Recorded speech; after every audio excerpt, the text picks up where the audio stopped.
जिल्ह्यातील चिकोत्रा ही एक अशी नदी आहे की जिच्यावर पावसाळा संपल्यानंतर लगेच महिनाभरात उपसाबंदी लागू होते।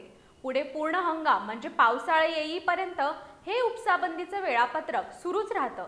चिकोत्राच्या वाट्याला उपसाबंदी जणू पाचवीला पुजलीये। आता शेतकऱ्यांनाही याची सवय झाली असून पाणी जपून वापरणं अपरिहार्य झालंय।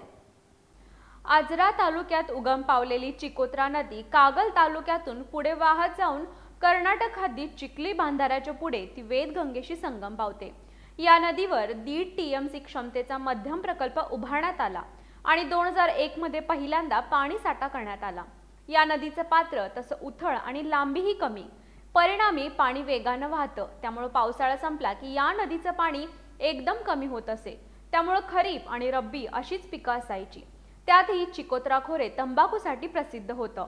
त्यामुळे 12 माही पाणी लागणारे ऊस पिकच खोऱ्यात नव्हतं। त्यामुळे प्रकल्प सुरू झाल्यावरही प्रकल्प काही पूर्ण भरत नव्हता। तरीही जे 60-70% पाणी असायचं ते पुरायचं। अगदी सुरुवातीची 6 ते 7 वर्ष उपसाबंदीही नव्हती। मात्र जसजसा पाईपलाईन होऊन सिंचनाच्या सोयी होऊन ऊस वाढू लागला तशी पाण्याची गरज वाढू लागली। मग मात्र उपसाबंदी सुरू झाली।